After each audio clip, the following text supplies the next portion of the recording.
गणेशाय नमः। वक्रतुंड महाकाय सूर्यकोटि समप्रभ निर्विघ्नं कुरु मे देव सर्वकार्येषु सर्वदा। जय श्री गणेशाय नमः। ओम जय महाकाली महालक्ष्मी महासरस्वतीयो नमः।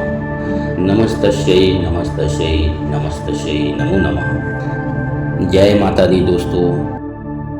दुर्गा सप्तशती का पहला अध्याय मेघा ऋषि का राजा सूरत और समाधि को भगवती की महिमा बताते हुए मधु केटव का प्रसंग सुनेंगे। अगर आपने हमारे चैनल माही ऑफिशियल मिर्च मसाला को सब्सक्राइब नहीं किया है तो कृपया सब्सक्राइब कर लें और वीडियो में अंत तक जरूर बने रहिए। माता रानी आप पर कृपा बरसाएंगे। धन वृद्धि शक्ति ज्ञान ध्यान सभी प्रकार से माता रानी का आशीर्वाद आपको जरूर प्राप्त होगा।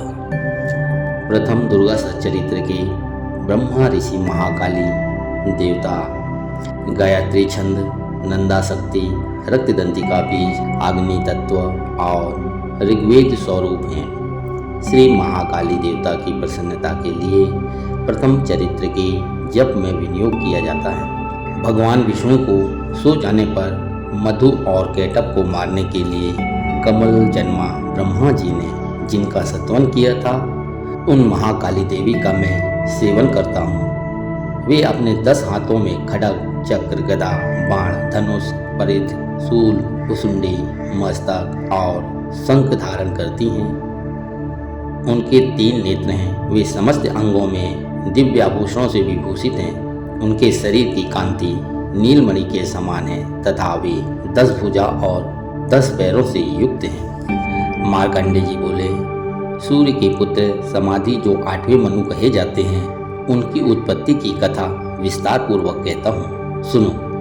सूर्य कुमार महाभाग सर्वाणी भगवती महामाया के अनुग्रह से जिस प्रकार मन्यावंतर के स्वामी हुए वही प्रसंग सुनाता हूँ। पूर्व काल की बात है। स्वारोचिस मनवंतर में सूरत नाम के राजा थे जो चैत्र वंश में उत्पन्न हुए थे। उनका समस्त भूमंडल पर अधिकार था। वे प्रजा का और अपने औरस पुत्रों की भांति धर्म पूर्वक पालन करते थे। तो भी उस समय कोला विध्वंसी नाम के क्षत्रिय उनके शत्रु हो गए। राजा सूरत की दंड नीति बड़ी प्रबल थी। उनका शत्रु के साथ संग्राम हुआ। यद्यपि कोला विध्वंसी संख्या में कम थे तो भी राजा सूरत युद्ध में उनसे परास्त हो गए।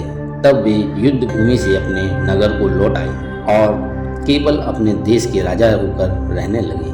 समूची पृथ्वी से अब उनका अधिकार जाता रहा, किंतु वहां भी उन प्रबल शत्रुओं ने उस समय राजा महाभाग सूरत पर आक्रमण कर दिया। राजा का बल क्षीण होता चला गया। इसलिए उनके दुष्ट बलवान और दुरात्मा मंत्रियों ने वहां उनकी राजधानी में भी राजकीय सेना और खजाने को हथिया लिया। सूरत का प्रभुत्व नष्ट हो चुका था। इसलिए वे शिकार खेलने के बहाने घोड़े पर सवार हो वहां से अकेले ही एक घने जंगल में चले गए। वहां पर उन्होंने विप्रवर मेघा मुनि का आश्रम देखा, जहां कितने ही हिंसक जीव अपनी स्वाभाविक हिंसा वृत्ति छोड़कर परम शांता भाव से रहते थे। मुनि के बहुत से शिष्य उस वन की शोभा बढ़ा रहे थे। वहां जाने पर मुनि ने उनका स्तवन किया और वे उन मुनि श्रेष्ठ के आश्रम पर इधर उधर विचरते हुए कुछ काल तक रहे। फिर ममता के आकृष्ट चित्त होकर वहां इस प्रकार चिंता करने लगे, पूर्व काल में मेरे पूर्वजनों ने जिसका पालन किया था वही नगर आज मुझसे रहित है। पता नहीं मेरे दुराचारी भृत्यगण उनकी धर्म पूर्वक रक्षा करते हैं या नहीं। जो सदा मत की वर्षा करने वाला और सूरवीर था वह मेरा प्रधान हाथी अब शत्रुओं के अधीन होकर ना जाने किन किन भोगों को भोगता होगा। जो लोग मेरी कृपा धन और भोजन पाने से सदा मेरे पीछे पीछे चलते थे वे निश्चय ही अब दूसरे राजाओं का अनुसरण करते होंगे। उन अपव्ययी लोगों के द्वारा सदा खर्च होते रहने के कारण अत्यंत कष्ट से जमा किया हुआ मेरा वह खजाना खाली हो जाएगा। ये तथा और भी कई बातें राजा सूरत निरंतर सोचते रहते थे। एक दिन उन्होंने वहां विप्रवर मेघा के आश्रम के निकट एक वैश्य को देखा और उससे पूछा, भाई तुम कौन हो?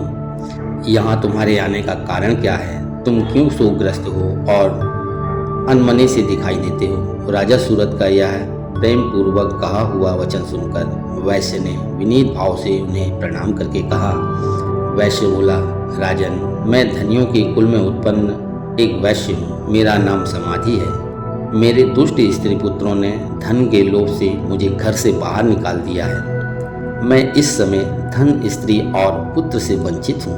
मेरे विश्वसनीय बंधुओं ने मेरा ही धन लेकर मुझे दूर कर दिया है। इसलिए दुखी होकर मैं वन में चला आया हूँ। यहाँ रहकर मैं इस बात को नहीं जानता कि मेरे पुत्रों की, स्त्री की और स्वजनों की कुशलता है या नहीं। इस समय घर में वे कुशल से रहते हैं अथवा उन्हें कोई कष्ट है। वे मेरे पुत्र कैसे हैं? क्या वे सदाचारी हैं या दुराचारी हो गए हैं? राजन ने पूछा, जिन लोभी स्त्री पुत्र आदि ने धन के कारण तुम्हें घर से निकाल दिया, उनके प्रति तुम्हारे चित्त में इतना स्नेह का बंधन क्यों? वैश्य बोला, आप मेरे विषय में जैसी बात कहते हैं वह सब ठीक है, किंतु क्या करूं, मेरा मन निष्ठुरता नहीं धारण करता। जिन्होंने धन के लोभ में पड़कर पिता के प्रति स्नेह, पति के प्रति प्रेम तथा आत्मीय जन के प्रति अनुराग तिलांजलि दे मुझे घर से निकाल दिया है, उन्हीं के प्रति मेरे हृदय में इतना स्नेह है। महामते, गुणहीन बंधुओं के प्रति भी जो मेरा चित्त इस प्रकार प्रेम मग्न हो रहा है, यह क्या है? इस बात को मैं जानकर भी नहीं जान पाता। उनके लिए मैं लंबी सांसें ले रहा हूँ और मेरा हृदय अत्यंत दुखित हो रहा है।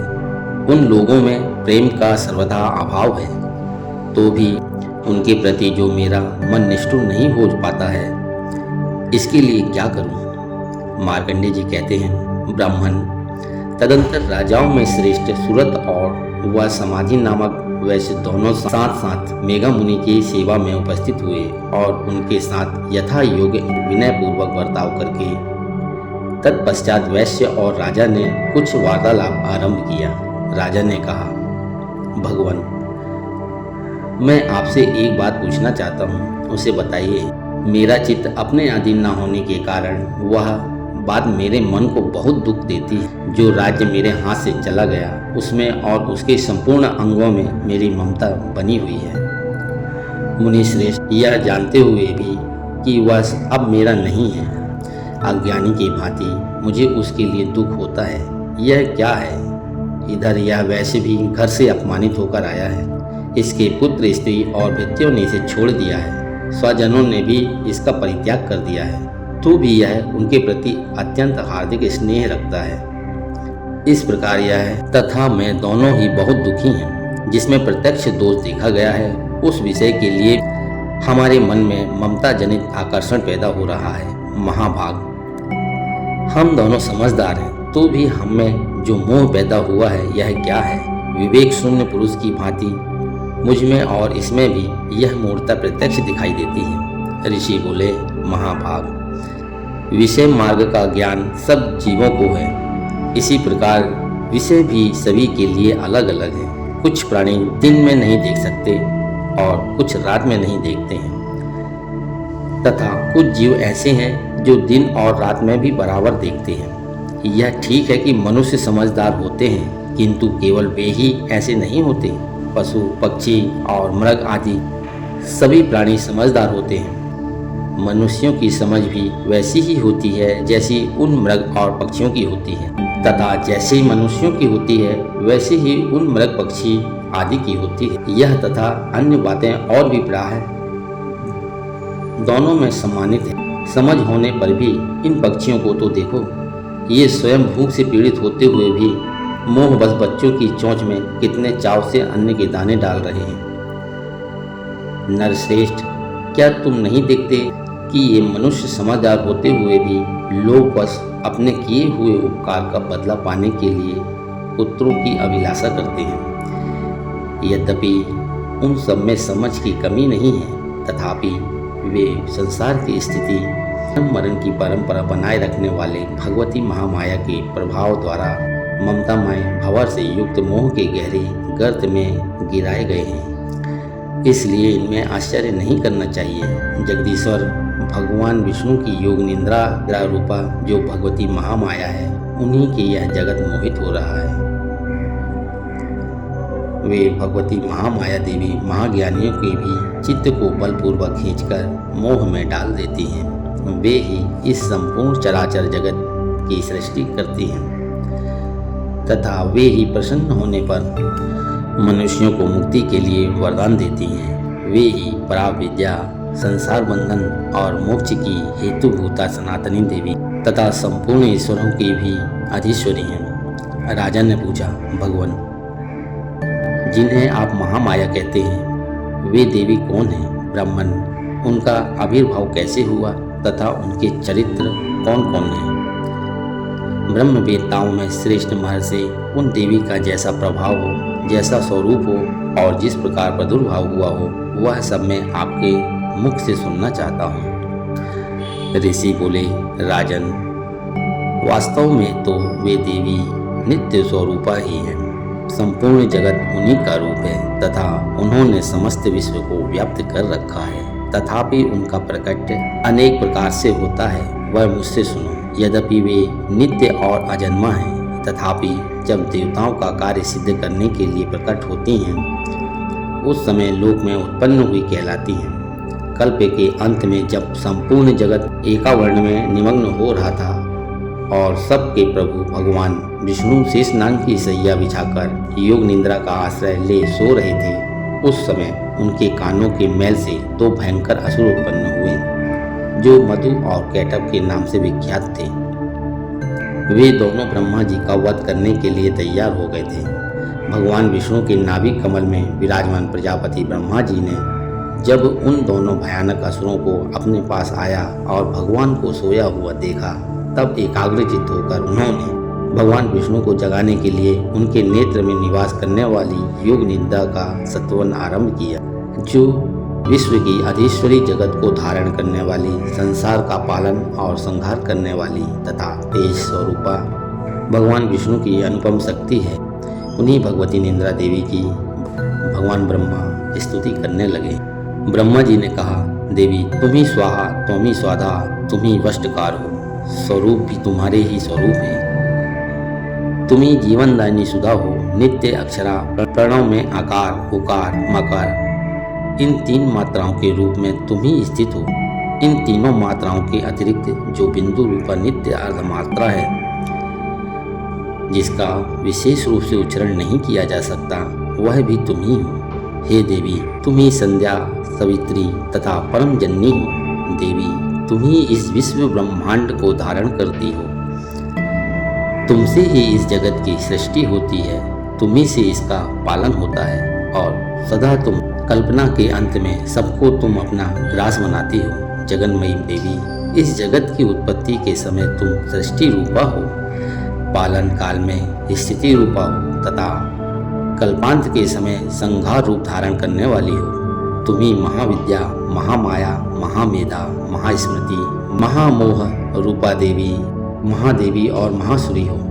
तुम ही तीनों गुणों को उत्पन्न करने वाली सबकी प्राकृति हो। भयंकर कालरात्रि, महारात्रि और मोहरात्रि भी तुम ही हो। तुम ही श्री, तुम ही ईश्वरी, तुम ही हीन और तुम ही बोध स्वरूपा बुद्धि हो। लज्जा, पुष्टि, तुष्टि, शांति और क्षमा भी तुम ही हो।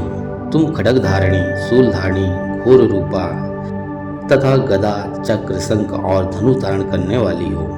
बाण, भुसुंडी और जितने भी सौम्य एवं सुंदर पदार्थ हैं, उन सब की अपेक्षा तुम अधिक सुंदरी हो। पर और अपर सबसे परे रहने वाली परमेश्वरी तुम ही हो। सर्वस्वरूपे देवी, कहीं भी सत असत रूप जो कुछ वस्तुएं हैं और उन सब की जो शक्तियां हैं, वह तुम ही हो। ऐसी अवस्था में तुम्हारी स्तुति क्या हो सकती है, जो इस जगत की सृष्टि, पालन और संहार करते हैं। उन भगवान को भी जब तुमने निद्रा के अधीन कर दिया है, तब तुम्हारी स्तुति करने में यहाँ कौन समर्थ हो सकता है।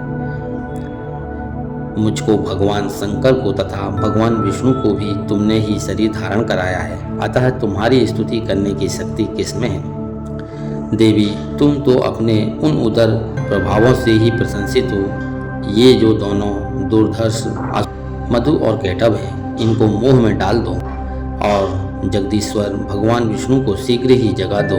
साथ ही इनके भीतर इन दोनों महान असुरों को मार डालने की बुद्धि उत्पन्न कर दो। ऋषि कहते हैं, जब ब्रह्मा जी ने वहाँ मधु और केटव को मारने के उद्देश्य से भगवान विष्णु को जगाने के लिए तमोगुण की अधिष्ठात्री देवी योग निंद्रा की इस प्रकार स्तुति की, तब वे भगवान के नेत्र, मुख, नासिका, बाहु, हृदय और वक्ष स्थल से निकलकर ब्रह्मा जी की दृष्टि के समक्ष खड़ी हो गई। योग निंद्रा से मुक्त होने पर जगत के स्वामी भगवान जनार्दन तथा एकावर्ण के जल में शेषनाग की सैया से जग उठे।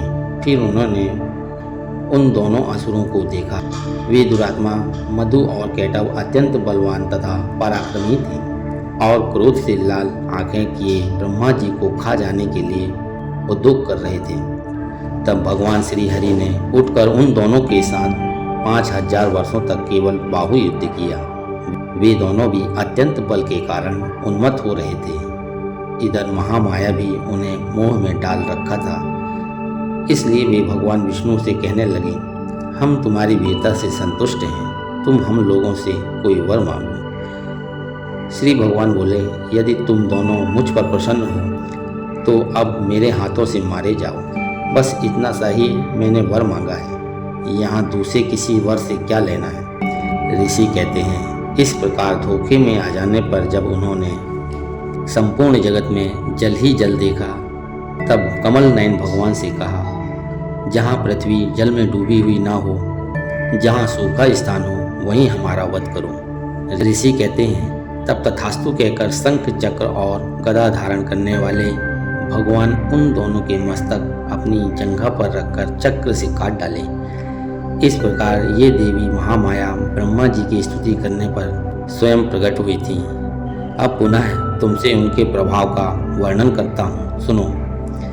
इस प्रकार श्री मार्कंडेय सर्वाणी के मन्यावंतर की कथा के अंतर्गत देवी महात्म्य में मधु केटव वध नामक प्रथम अध्याय पूरा हुआ। माता रानी के प्रिय भक्तों, आज से दुर्गा सप्तशती के पहले अध्याय से लेकर 13वें अध्याय तक हम श्रवण करेंगे। माता रानी के प्रिय भक्तों, अगर आपको वीडियो अच्छी लगी हो तो लाइक करें, शेयर करें और कमेंट में जय माता दी लिखें। सब्सक्राइब करना बिल्कुल भी ना भूलें दोस्तों। इसी के साथ अब हम विदा लेते हैं। कल फिर मिलेंगे एक नई वीडियो के साथ में। माता रानी का दूसरा अध्याय सुनेंगे। तब तक के लिए जय माता दी, जय माँ काली, जय महालक्ष्मी, जय महासरस्वती। आप पर कृपा बनाए रखें। जय माता दी।